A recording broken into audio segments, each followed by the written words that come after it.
It's time to change your approach to trading in Dynasty. Today, we'll talk about why you should stop letting team needs cloud your judgment and why sometimes making your team a little bit worse can ultimately make it a lot better.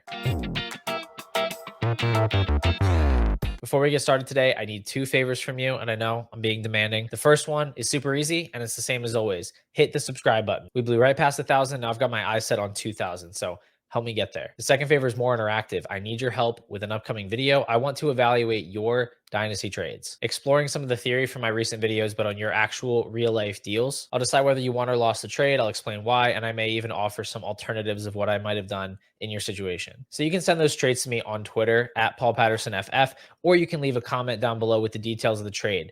Either way, make sure you include some basic league settings. You know, how many teams? Is this super flex or one quarterback? What are the scoring settings? Is there a tight end premium? That sort of thing. And give me a little rundown on what your team looks like. You know, are you coming out of a rebuild? Are you have a lot of aging players? I don't want to read like the entire roster. I'd rather not do that, but just a quick summary of what position your team is in right now. So send me those trades. I'm looking forward to going through them and putting some of my thoughts together. Anyway, today's video was also prompted by a comment, one that I received on my last video, which was the right way to think about year two breakouts. Check that out. Put a link in the description. And this comment was a trade question. It's not unlike trade questions I see all the time posted on Twitter or in group chats that I'm a part of. It says, what do you do if a trade is a win for you in value, but doesn't fit your team?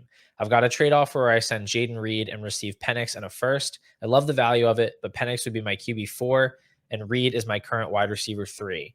I'm struggling here because in a vacuum, it's a good trade, but with the rest of my team as context, I don't know if it makes sense for me. So this isn't to be critical of the person posting this comment at all, but I do think there's a fundamental error here, and it's one that is super common in Dynasty. It's something that often scares managers away from totally beneficial trades. So we'll circle back to this comment, and I'll explain why I think the poster is asking some of the wrong questions here. But first, let's talk about team needs. A lot of Dynasty managers handle team needs incorrectly. And the first way that they do this is by totally misjudging how dire a team need actually is. Like sometimes your Dynasty team has essential needs. If you're in a super flex format and your only starting quarterback is Derek Carr, you have a need. Like you are not going to compete for a championship if the only quarterback on your Superflex roster is Derek Carr. So unless you plan to tank the season, you do genuinely need a quarterback. But a lot of the time, filling a team need is really more like buying a toaster. You know, you've got all the important stuff in the kitchen. You've got the oven and the refrigerator and the freezer. You've got a dishwasher, you know, whatever else the kitchen has. But you need a new toaster because your old toaster was named Dalvin Cook and it broke unexpectedly. And you have that Chuba Hubbard toaster you got on Craigslist, but every time you plug it in, it sends sparks up. And so you don't really want to depend on that one. And so in a sense, you know, you could say you need a new toaster, but it's important to understand this is a low level need. We don't want to go out and do anything crazy. You know, take your time, do some research, look at a lot of different toasters and find one that works for your budget. Don't get fixated on that Ramondre Stevenson toaster just because they added some shiny new features. If you're willing to go to a few different stores and you're not too picky about which one you get, I'm sure you'll find a good price on a new toaster. And on the rare occasion that you do visit several stores and all the toasters are too expensive, that's fine. Don't do anything drastic. You can always find toasters on clearance around Black Friday when some managers are shifting into tank mode. Going out of business. Now, I recognize that that analogy was long-winded and kind of ridiculous, but I did need to weed out all of the viewers that didn't belong here. The analogies aren't going away, so if you're still watching, just know that I appreciate that you appreciate the comparative capabilities of the English language. But to rephrase all of this in layman's terms, keep team needs in perspective. Remember that an RB2 or a wide receiver 3 is probably not going to make the difference in your championship run. And I'm not saying you have to become some dynasty nihilist where you just don't care about any players or anything because nothing matters and everything is random. But I am saying that we tend to overestimate the importance of these weak spots. And when we're trying to fill these needs, we often unnecessarily limit ourselves to a subset of our guys. And both of these problems are just putting additional pressure on you to make a move, which means you're more likely to make some hasty deal that you'll regret later. So you might say the first step to making better trades is actually giving yourself permission to be patient. And this extends to in-season trades too, by the way. A lot of times we get freaked out if like our 2 running backs are on bye and we're going to have to start Tyler Algier.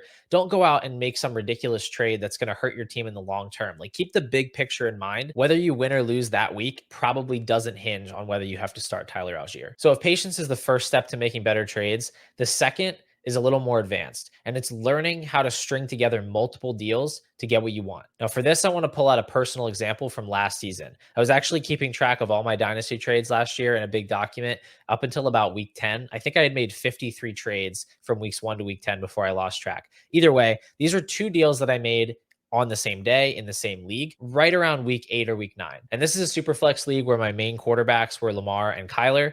So I was pretty set at quarterback, in the short term, in the long term, but I had Jared Goff as well as my quarterback 3. And it just felt like I had too much value tied up in a QB3, especially when I kind of think Jared Goff's overvalued, especially in 4-point passing touchdown formats. So I was looking to move Goff because I was very much in the playoff hunt, or I thought I should be based on the quality of my team, but I was floundering a little bit. And I wanted to take that value that I had tied up in Jared Goff, and I wanted to reallocate that into some more pressing spots on my roster. I wasn't starting him week to week anyway. So my goal was to downgrade my QB3 in order to free up some value that I could spend elsewhere. And a lot of managers would take a really limited view here. And it's something that I do think really hinders trades getting done, where a manager might only be looking to make a trade where they send away Jared Goff and they get another quarterback in return. They want to get that lower tier quarterback plus something on top for Jared Goff. And those trades do get done. I sent out trades like that when I was trying to make this deal, but nobody was biting on those trades. Nobody that had a quarterback to trade wanted Goff,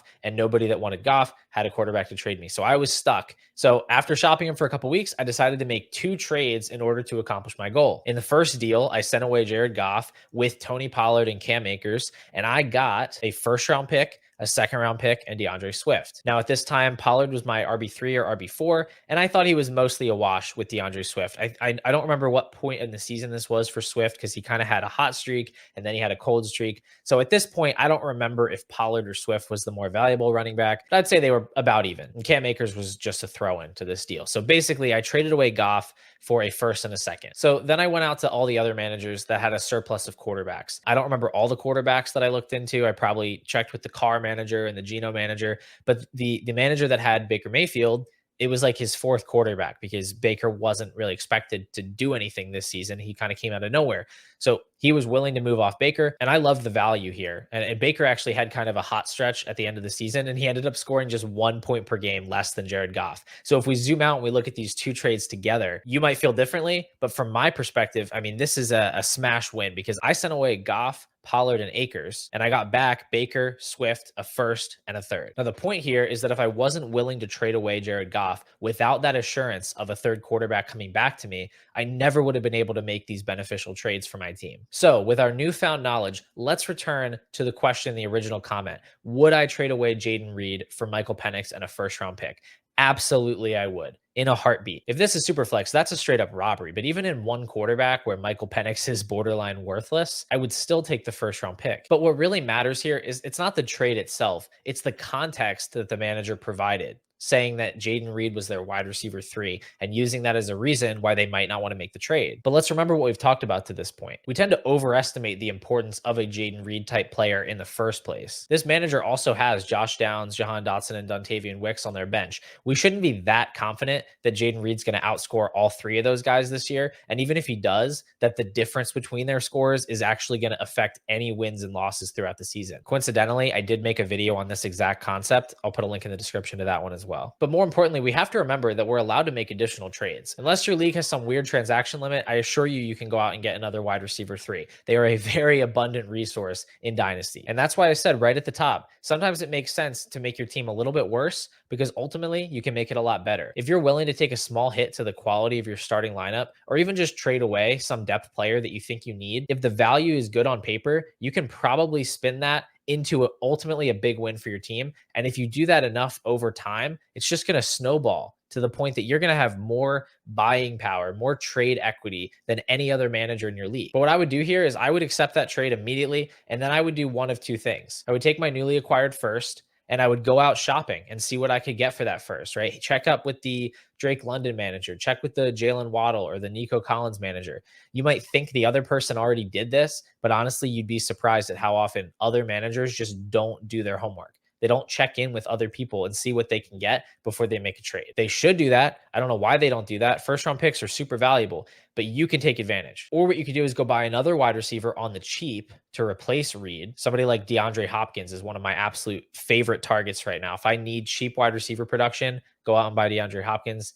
I think that's the perfect solution. And then you can actually keep that first in your back pocket, let it just accrue value over the summer into the season. Later, you can flip that first if a more appealing trade pops up, or if you just have a more pressing need. That's probably what I would do, but either option is a win. Either way, you do not want to be passing up trades where you are clearly winning on value just because your starting lineup may take a small temporary hit. Anyway, that's going to do it for today's video. I hope you guys enjoyed this one. It was just a little impromptu thing. The comment kind of got all these thoughts going in my head. I thought I would make a video about it. If you did enjoy the video and you want to catch all my future Dynasty content, make sure you're hitting that subscribe button. And like I said at the top of the video, leave a comment with one of your recent Dynasty trades or send it to me on Twitter at PaulPattersonFF. I might be able to use your trade in an upcoming video. I'm going to break down these deals, talk about who I think won or lost, and most importantly, get into the strategy of why these are good trades or why I might have done something different. Make sure you get on that. Thank you guys so much for watching, and I will see you in the next one.